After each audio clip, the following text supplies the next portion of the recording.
안녕하세요. 경제를 말하다입니다. 오늘은 딥시크 이야기를 좀 해보려고 하는데요.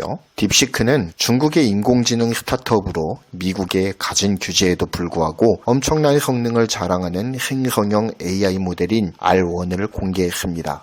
딥시크는 2023년 중국의 하이플라이어 퀀트라고 하는 헤지펀드사에서 분사 설립된 AI 스타트업입니다. 저렴한 가격을 내세운 LLM 딥시크 V3를 출시하면서 본격적으로 업계에서 주목받기 시작했습니다. 사실 딥시크는 제약이 많이 걸려있는 상태에서 출발을 했죠. 미국에 의해 엔비디아의 최신 GPU였던 H100을 사용할 수가 없었고요. 엔비디아가 중국 수출용으로 제작했던 H800을 활용할 수밖에 없었다는 거죠. 딥시크는 2048개의 H800 가속기를 대여해서 모델을 구축했습니다. 파라미터 수는 6710억 개 수준으로 매우 큰 모델이에요. 하지만 실제 구동될 때에는 약 340억 개의 파라미터만이 활성화되도록 설계되어 있습니다. 그만큼 경량화 모델이 매우 효율적으로 작동한다고 볼 수 있죠. 또한 딥시크는 기존 생성형 AI 모델 구축의 공식을 완전히 바꿨다는 점에서 의의가 크다고 할 수 있겠습니다. 기존 생성형 AI 모델들은 현재 인터넷에서 떠돌고 있는 수많은 문서 자료들을 끊임없이 학습시키고 이 가운데에서 가장 빈도가 높은 단어들의 평균 값을 구해서 글을 생성하는 방식의 알고리즘을 갖고 있습니다. 이를 지도학습이라고 해요. 하지만 중국은 여러모로 글로벌 정보망들이 비집고 들어가기 힘든 구조의 폐쇄적 사이를 갖고 있죠. 중국에서 아무리 많은 데이터를 학습시키려고 해도 글로벌에서 중국 측에 자신들이 가진 데이터베이스를 공유하려고 하지도 않을 뿐더러 중국 내부에 구축된 갖가지 규제와 방호망 등으로 인해서 수많은 자료들을 꼼꼼히 학습하기에는 제약이 컸을 겁니다. 그래서 딥시크가 택한 방법은 강화 학습과 지도 미세 조정 방식이었습니다. 이는 기존의 지도 학습, 즉 기존에 존재하는 데이터베이스들을 충분히 학습시킨 뒤에 이를 근거로 추론하는 방식에 비해서 훨씬 더 적은 비용을 들이고도 준수한 AI 모델을 구축할 수 있음을 보여주었다라는 데에서 의의를 찾을 수가 있습니다. 이 지도학습이라고 하는 것은 기존의 데이터가 존재하는 겁니다. 그것을 학습시켜서 모델을 만들고 그 모델을 기준으로 해서 추론하는 방식이 바로 지도학습이거든요. 그런데 강화학습 같은 경우에는 기계가 이 학습 모델을 만듭니다. 기계가 자체적으로 만든 학습 모델을 토대로 해서 추론하는 방식이 바로 강화학습이에요. 딥시크가 강화학습 모델을 사용한 이유는 아마도 데이터의 부족 때문이었을 겁니다. 아까 말씀드렸듯이 중국 내에서 유통 가능한 정보나 데이터의 양이 한정되어 있는 탓에 학습할 수 있는 양질의 데이터를 충분히 확보하기 힘들었을 것이고, 이는 시행착오를 통해 스스로 배우는 강화학습 모델을 사용할 수밖에 없는 환경을 만들었다라고 하는 것이죠. 또한 강화학습 모델이 제시한 답이 정답과 차이가 있거나 전혀 엉뚱한 답일 경우에 지도 미세 조정을 통해서 그 답을 수정하도록 하는 알고리즘을 구축을 했습니다. 딥시크 R1은 이러한 강화학습과 지도 미세 조정을 활용한 자사의 AI 모델이고요. 현재 오픈AI의 챗GPT-o1과 비교했을 때에는 약 90에서 95% 정도 저렴한 가격으로 해당 모델을 구축할 수 있다라고 하는 발표를 하면서 충격을 안겨주고 있습니다. 그런데 이것은 사실과는 조금 다른 것들이 있습니다. 그런데 현재 발표된 그 논문의 내용에서 명시적으로 밝히고 있는 스코어만 보면 그렇다라는 거예요. 하지만 토탈 비용은 따져봐야 된다라고 하는 것이죠. 자, 다음의 표만 보아도 알 수 있듯이 입출력 토큰 100만 개를 생성하는 데 소요되는 비용에서 압도적인 가성비를 볼 수가 있습니다. 중국에서 기존의 생성형 AI 모델을 구축하는 것과 비교조차 하기 어려운 하드웨어 스펙과 투자 비용으로도 기존의 AI 모델과 비등한 성능의 AI 모델을 만들어내자 시장은 매우 심하게 요동을 치고 있습니다. 자, 그렇다면 이렇게 시장을 뒤흔들고 있으며 현대판 스푸트니크 이펙트라고 불리는 이 딥시크 R1이 시장에 혼란을 주는 이유는 무엇일까요? 지금부터 살펴보도록 하겠습니다. 자, 딥시크 R1의 등장이 미국 빅테크 시장을 흔드는 이유는 기존의 생성형 AI 모델 구축에 필수적이라고 여겨졌던 고비용, 고성능의 법칙을 무너뜨렸다고 여겨지기 때문입니다. 물론 전후랬듯 딥시크 R1은 엔비디아 중국향 수출형인 이 저성능 가속기인 H800을 활용해서 구축된 모델이에요. 미국의 빅테크처럼 만 단위, 10만 단위의 칩이 들어간 것도 아닙니다. 단 2048개의 가속기가 쓰였을 따름이에요.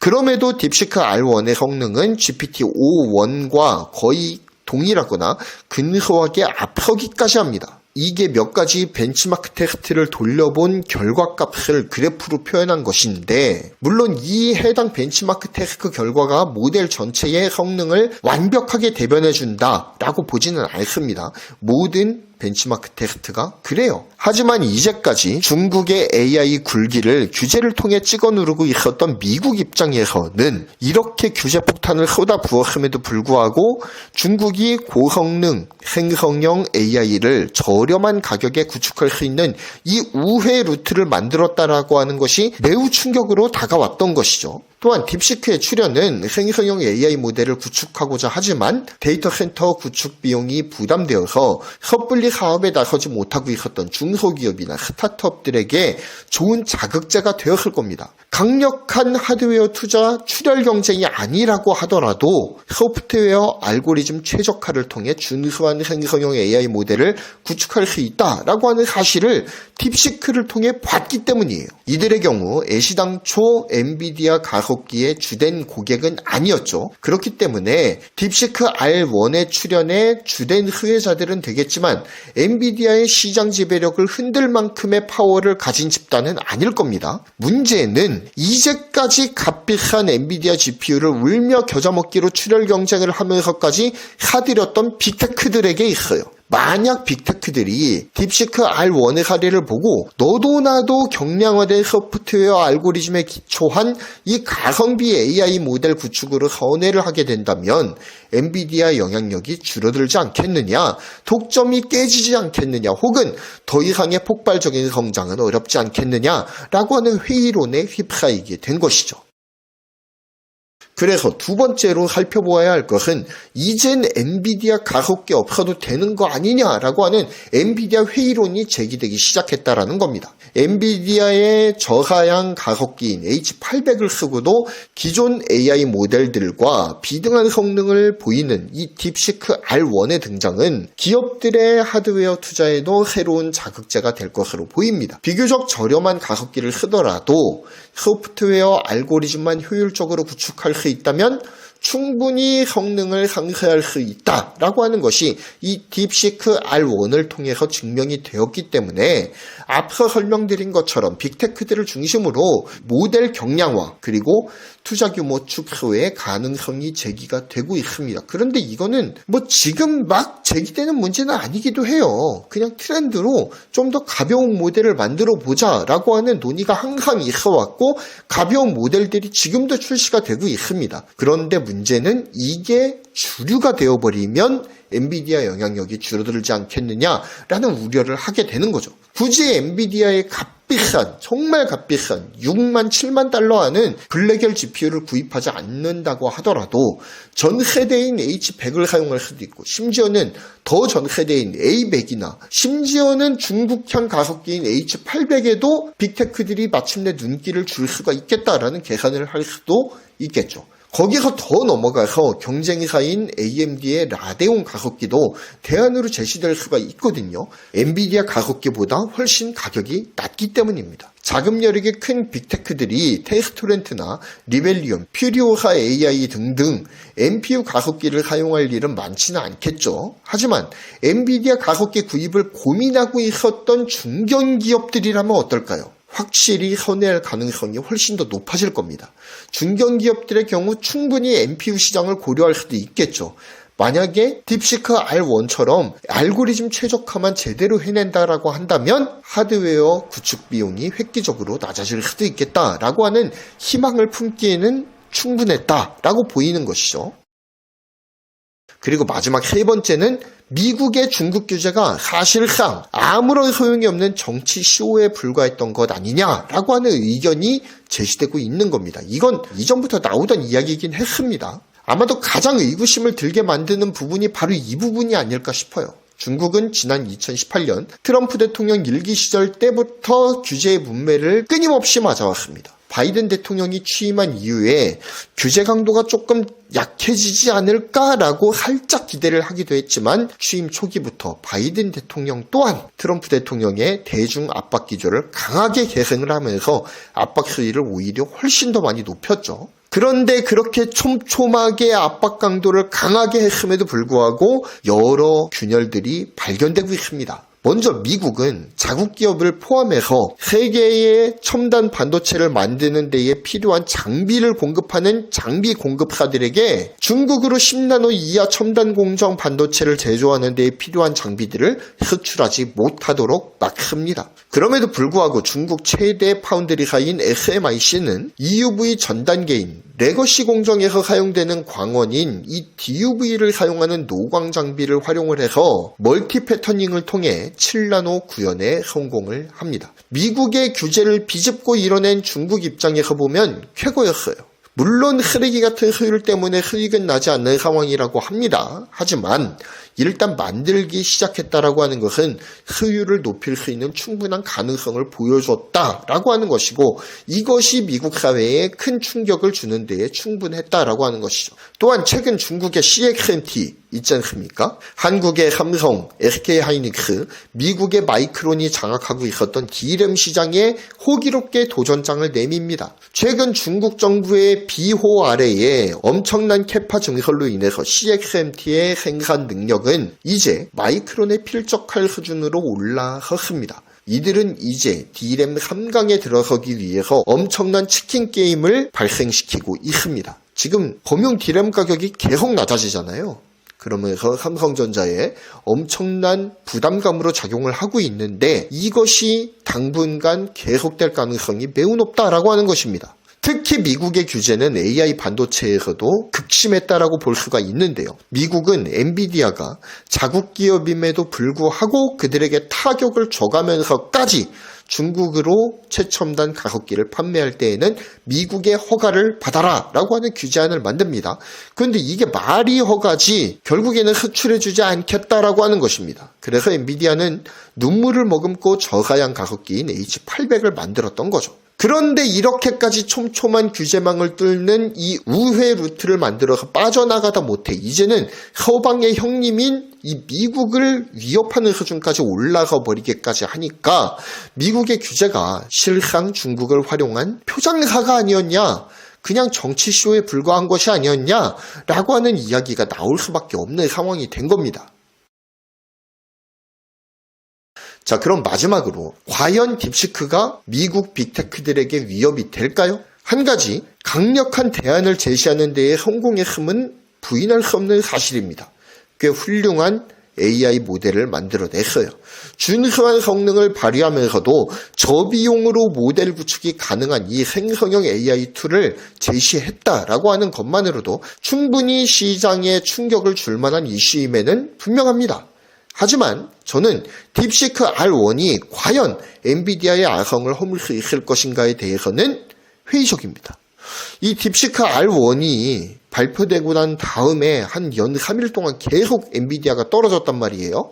그런데 또다시 한 6% 반등 성공했습니다. 아마 제자리를 찾아서 갈 거예요. 아이러니하게도 딥시크의 모델들 또한 엔비디아 GPU를 활용해서 만든 제품들입니다. 또한 세계는 딥시크 R1 모델이 저렴한 저성능 가속기를 쓰고도 준수한 성능을 내는 모습을 목격을 했거든요. 이 현상에 대한 결과가 두 가지로 도출될 수 있을 것 같다는 생각을 합니다. 자금 여력이 부족한 스타트업이나 중소기업들은 그래? 저런 방법이 있단 말이지. 그러면 우리도 딥시크 오픈소스를 도입을 해서 한번 하드웨어 구축 비용을 낮춰보자. 이런 식으로 접근을 할 거예요. 반면 자금 여력이 충분한 빅테크들은 어떻게 움직일까요? 쟤네들이 H800 쓰고도 저성능을 낸다 이거지? 그러면 우리가 유사한 방식의 알고리즘을 개발을 하고 우리가 이미 가지고 있는 H100, G100, GB200 인프라를 활용을 하면 훨씬 더 고성능을 뽑아낼 수 있지 않을까? 이렇게 가겠죠. AI 데이터 센터 투자도 계속 진행을 할 겁니다. 어차피 고가의 GPU를 사들이는 주요 고객들은 빅테크들이에요. 중소업체들은 많은 양의 엔비디아 가속기를 사들일 여력이 없습니다. 그렇기 때문에 엔비디아 고성능 가속기의 판매 척도는 빅테크들이 얼마만큼 AI 데이터 센터에 투자를 하느냐에 달려있다라고 봐야 되거든요. 그런데 연초에 미국이 뭘 발표했습니까? 스타게이트 프로젝트를 발표를 했잖아요. 대대적인 AI 투자를 예고했단 말입니다. 최대 수혜자가 누굴까요? 아마도 미국의 AI를 책임지는 빅테크들, 그리고 엔비디아가 최대 수혜자가 되겠죠. 그리고 국내에서는 엔비디아의 HBM을 납품하는 SK하이닉스가 덩달아서 수혜를 받게 되겠죠. 즉, 딥시크가 아무리 저렴하고도 성능이 강력한 AI 모델을 구축했다라고 하더라도 그들이 미국 빅테크의 마음을 흔들어 놓지 못한다면 자체 모델을 이미 구축하고 있었던 빅테크들에게도 그들에게 하드웨어를 공급하는 엔비디아에게도 그리 큰 타격을 주지는 못할 겁니다. 다만 중저가 모델을 선호하는 스타트업들과 중소기업들에게는 큰 반향을 일으킬 수가 있겠죠. 한마디로 지금의 충격은 기회에 불과하고요. 그리고 주가도 곧 원상 복귀될 가능성이 매우 높다라고 저는 보고 있습니다. 그리고 이 딥시크 R1이 지금 보안 이슈가 터졌죠. 5만 가지 데이터를 다 수집한단 말이에요. 그거 어디로 가겠습니까? 중국 정부에 들어가겠죠. 그리고 중국의 여러 업체들한테 아마 뿌려지지 않을까라는 생각을 해봅니다. 이제 딥시크 R1을 베이스로 해가지고 수많은 서드파티들이 나서게 될 텐데 거기에도 다 뿌려지겠죠. 그 보안을 누가 믿겠느냐라는 겁니다. 물론 빅테크들도 개인정보 수집합니다. 안 하는 게 아니에요. 거의 비슷한 수준으로. 딥시크 R1과 비슷했으면 비슷했지 덜하진 않을 거예요. 그런데 미국에게 개인정보가 제공되는 거하고 중국에게 개인정보가 제공되는 거하고 어느 편이 좀 더 안정성이 클까요? 아무래도 미국이겠죠. 이 정도면 답이 나오지 않았을까라는 생각을 해봅니다. 긴 영상 시청해주셔서 감사드리고요. 그리 큰 걱정은 안 해도 되겠다라는 생각이 듭니다. 감사합니다. 경제를 말하다였고요. 구독, 좋아요, 알림 설정 부탁드리겠습니다. 감사합니다.